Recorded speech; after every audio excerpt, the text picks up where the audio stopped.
bombing run. So, ladies and gentlemen, please welcome to the stage our host for the evening, General Aaron.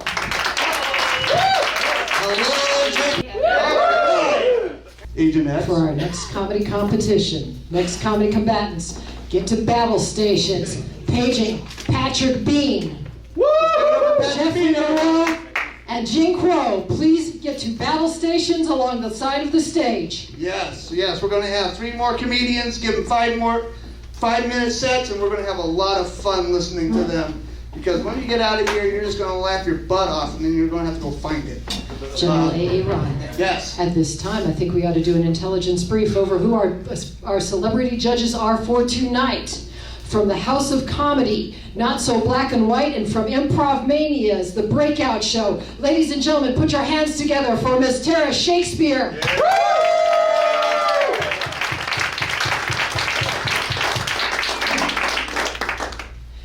And the founder of ComedySchools.com. You have seen him on Comedy Central and on Showtime, Mr. Tony Vicich.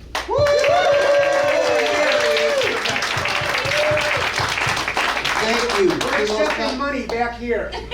Money back there, right. Okay, so this, I'm running into the negatives with this right now. Thank you so much. I will put you on the IOU because I sold me. Okay, thank you so much for that. But yeah, let's give it up for the judges. Thank you guys for being here and being the judges tonight. You guys are awesome. They're doing the tough work here tonight, so that's awesome. So are we ready to start the next competition? General Aaron, all comics are at their battle stations. Awesome. So we're going to get started for the second game of Bombing Run Live. Please welcome to the stage a very funny comedian, Patrick Bean, everybody. Woo! Thank you, General. Oh, good to be here. Thank you guys for coming. Let's just address this right off the bat. Yes, this is how I look. This is not Joe Rogan cosplay. Do not have a podcast I need to apologize for. Okay, and I know I give off a very certain vibe, right? You know, white guy, shaved head, Jon Snow, season 2 facial scruff. I'm a red hat and a pair of Oakleys away from being asked, where were you January 6th? I get the vibe I give off. And I learned this when I was in a Home Depot one time buying decorations for a friend's house, and I was getting the dirtiest looks carrying 5 tiki torches on my shoulder. Then I got a phone call and they go, hey, can you pick up pitchforks? No. Man, this is great. Thank you guys for coming and supporting live comedy. This is good. This is important. It's getting harder to communicate in society. I don't know if you guys have noticed this, but they're actually starting to change the definitions of words. Okay? They actually changed the definition of the word literally. The definition we all grew up with was to describe accurately in a truthful, efficient way. The new definition is to exaggerate and to describe in a not literal way. The word literally means not literally. We know why this is. It's a bunch of basic white people going into every Chipotle in the country going, the guacamole here has literally changed my life.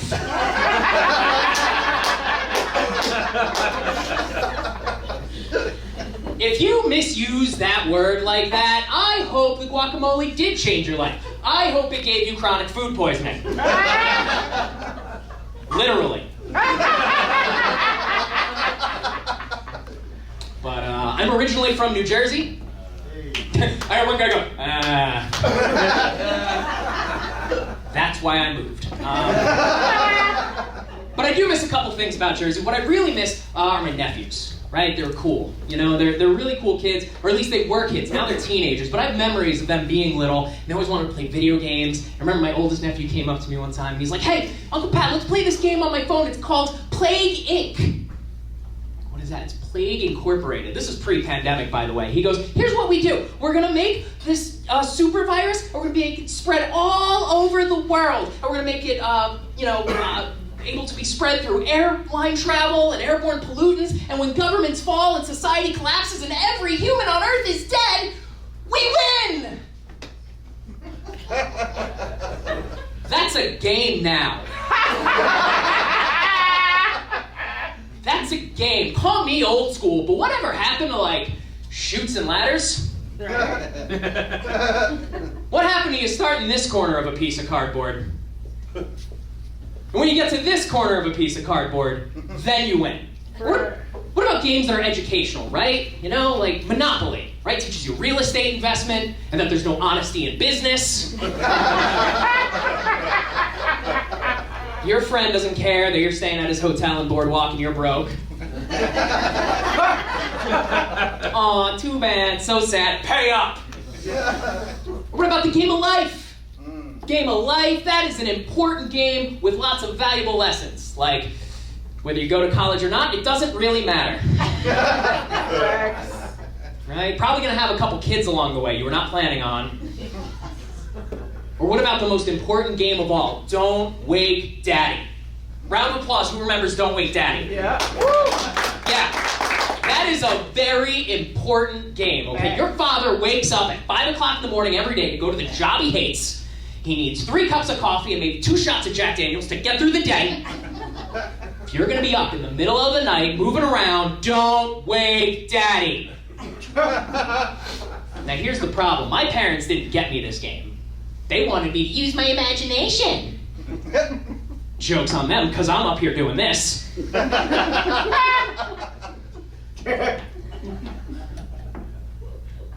Right? Here we are, right? This is where we are. So my parents didn't get me this game.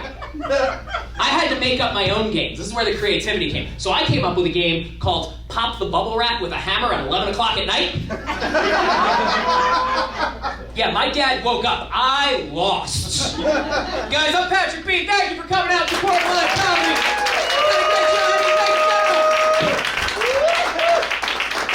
Let's do it for Patrick B, everybody. Oh my gosh, that was so funny. Yes, yes. You guys all play board games? Because most of my kids are bored when I bring out the game. My wife's like, oh, that game again? Oh, can we just play Trivia Pursuit? Who likes Trivia Pursuit? No, I don't. You always have some random questions, like I paid attention during the 80s and 90s. Yes, I'm old enough to remember those. The 80s and 90s were decades before the 2000s, so for anyone that was born after that. All right, so let's get our next comedian combatant to the stage if the judges are ready. We're ready, all right, let's bring up Jeffery Morrel.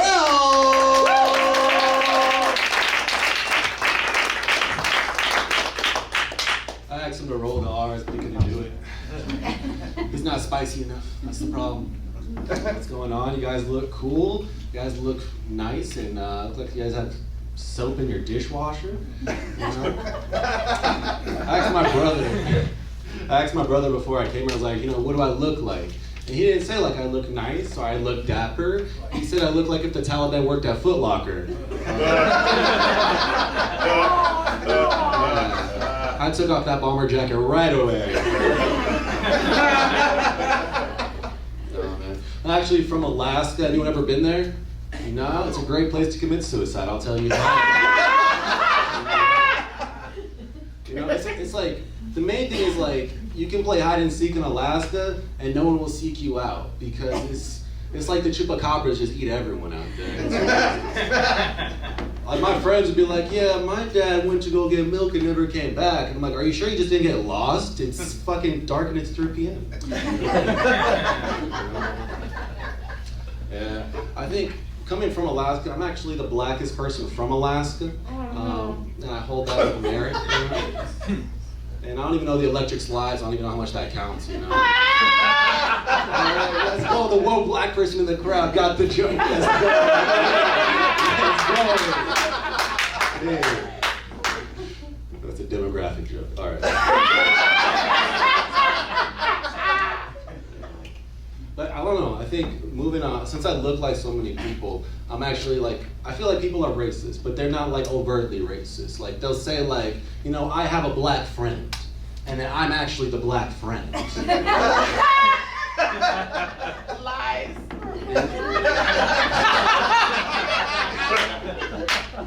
And the thing is, it's like, I feel like that's like someone in the Klan saying, I'm not racist, my dog is black. Hey.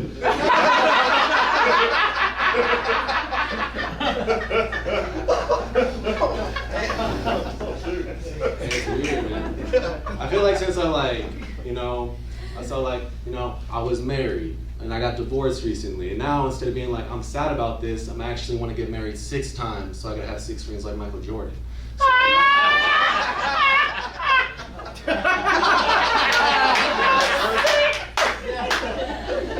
but I've actually been around more people, and that kind of introduced me to the dating scene, and I've heard people say like some really backward shit. I'm just like, they're like, where are you from? I'm like, where do you think I'm from? Like, what demographic of people? And they're like, I don't know, where they filmed Aladdin? I'm just like, wow.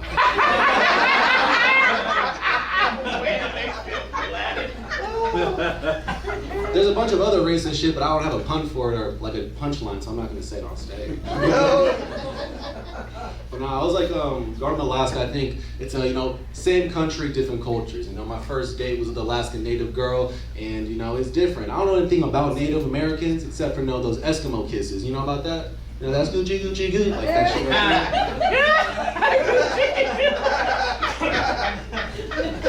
there. Just practice for eating pussy, that's all it is.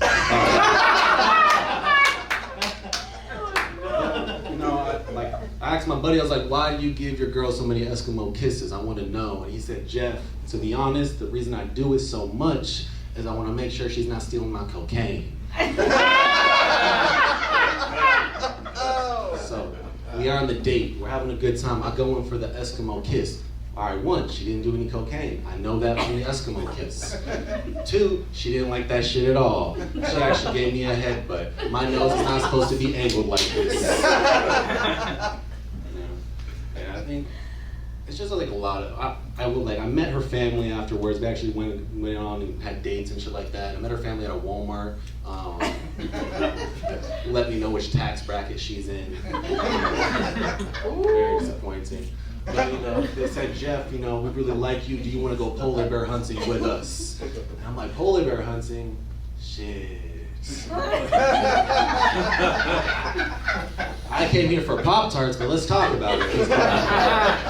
And, kind of wrapping that with him. They're like, you can come, you just have to pay for your own equipment. I'm like, listen. I've only run into a bear at a gay bar.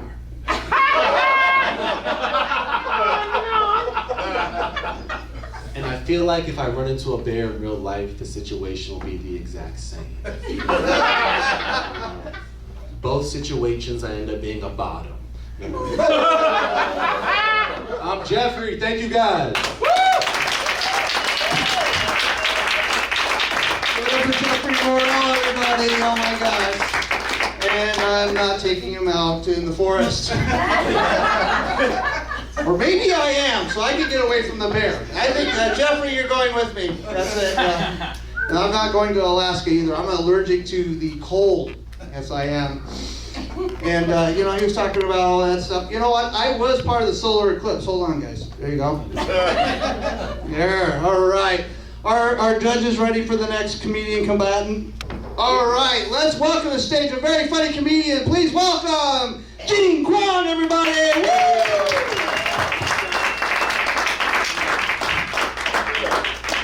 Hey. My name is Jing Kwon.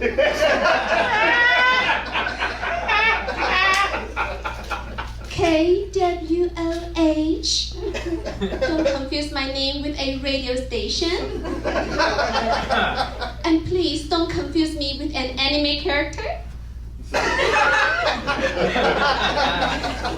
Unless it gets me more likes and subscribes on my YouTube channel. But it probably proportionate to how much cleavage I show. Maybe just for those 40-year-old virgins who still live in their mother's basement. Cause I know what kinds of rapey anime sites you guys really like and subscribe to. This is my 3rd stand-up competition. For my first one of the judges said I should diversify from my Asian jokes. Yeah, I totally agree. I should diversify. I should diversify these nuts on your chin.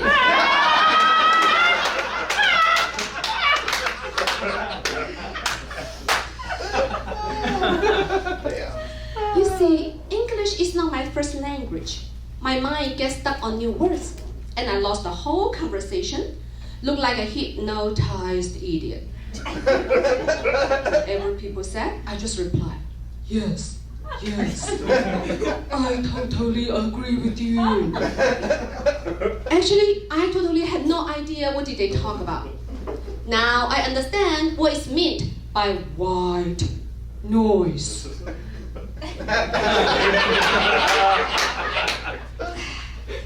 Many people think Asians barely have facial expressions. When we're happy,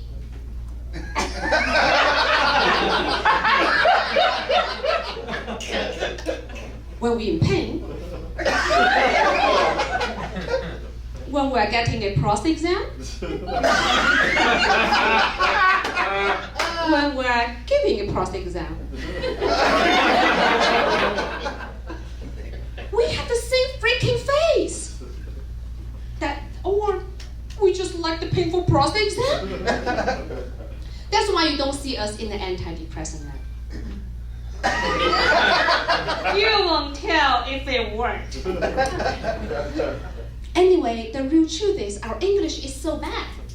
In China, we were taught the whole conversation with foreigners was, hello, I'm Jing. How do you do? I'm fine, and you? Thank you. Just walk away. So a real friendly, chatty American approached me. I have a panic attack. So I put on my extra resting bitch face. I'm trying to look like if Melania have love child with Hillary on election day. And hope, go away. Don't talk to me.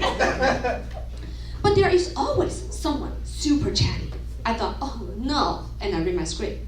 But if they start to talk about the Phoenix Suns, fantasy football, or if I ever heard about the China butthole COVID test, I give them the face. After the Beijing Winter Olympic, the New York Times tweeted that Asians are vividly overrepresented in ice skating. Excuse me, the games were in Asia. It sounds like they try to say Chinese food is overrepresented in Chinatown.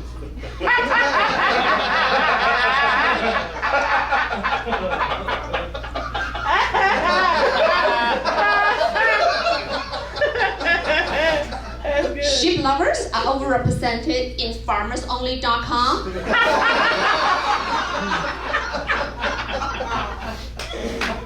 And prostate examiners are overrepresented in butthole poking championships. When the Asian overrepresented in sports, I thought we were all doctors, programmers, and sweatshop workers. The truth is, after the Stop Asian Hate stuff, we realized we have to start getting athletic. We have to run like hell from being randomly punched on the street. I learned if an tuxedo heckler comes on the stage, I can't just stand there, look like a hypnotized idiot. While someone like a Me Too, the Will Smith, try to slap the hair off my panani. Many people keep trying to send us back to countries where they think we came from. Forget about it. I'm not getting back on the goddamn boat. Thank you, I'm Jing Kwon. God bless America. Give it up for Jing Kwon, everybody. Alright, so let's not sit her back. That kind of import comedy we should never send back to China because they won't appreciate her at all. No, that's whatever. Asian X, we are now computating who is the Joker Asian in the second round. Let's give a big round of applause for those three comedian combatants, everybody. Jeffery Morrel, Jing Kwon. Oh my gosh, thank you for being here again. This has been an awesome show, and we've got one more show to go. I'm just waiting to see if they're, they have to do hard math when they're doing this judging. They have to add the 1, subtract the 3, divide by pi. General A.A. Ron? Yes, Agent X. We have a tightly fought competition in this round. I The judges do. will confer for a moment to resolve the comedy combat. Oh, wow, it's very tight and very close, yes. This happens once in a great while. When I do it online, I just roast the judge to death, but I won't roast these judges. Negative red leader. The pattern is full. Yeah, I see that. All right, well, that's how that goes right now, but I do appreciate you guys being here. You know, I am at that certain age. I'm 51. Yes, I did make it past a half century. Yeah. So I had to have a certain test done. You know what test I'm talking about, right? So instead of having that camera shoved up my derriere, I thought I said, hey, let's do the home test. That should be less embarrassing, right? Yo. So I took the package to the UPS store. And the clerk grabbed it from me. She was really busy, and she says, does it contain liquid? Is it hazardous? And then she looked at the box.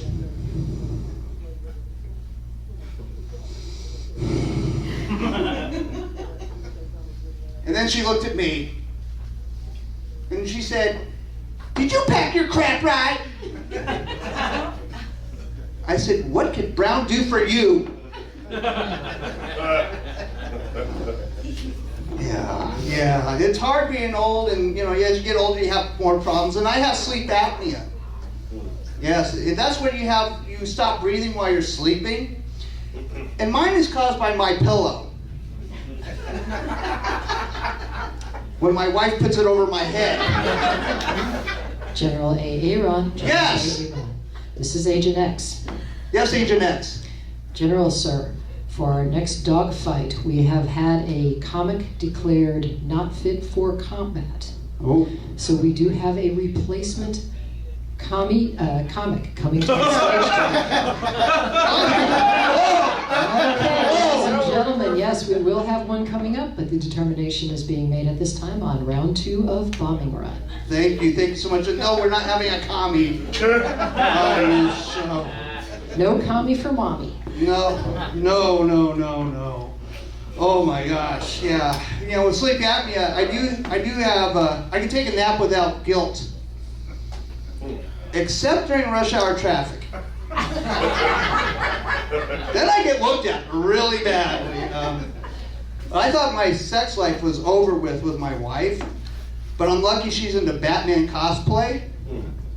She says I make one heck of a sexy Bane. Hello, how about some sex tonight? I'm trying to keep it clean. This is a clean show. Thank you guys. Oh my gosh. We're just waiting for the next. Yeah, the judges are really working at this. You know, it takes a lot of math, science, chemistry. I graduated with a 2-year drafting degree, and I'm still trying to figure out how to do comedy. So thank you guys so much. General Aaron, Yes. Aaron, please step to the shadows, sir. We have a top secret report for you. Oh, top secret report? Okay. Thank you, the niece of Carmen Sandiego. Oh my gosh, it was so tight. They had to talk about it so many different ways. But please, give it up for the Joker Race or Game Show number 2 is Jeffery Morrel, everybody. Come on up here. Thank you for playing. Yes, he's won Joker Race second round. Thank you so much for playing tonight. You're awesome. That was the show for tonight, guys. Thank you for tuning in, being here live, actually. And this has been an Omni Funny for that.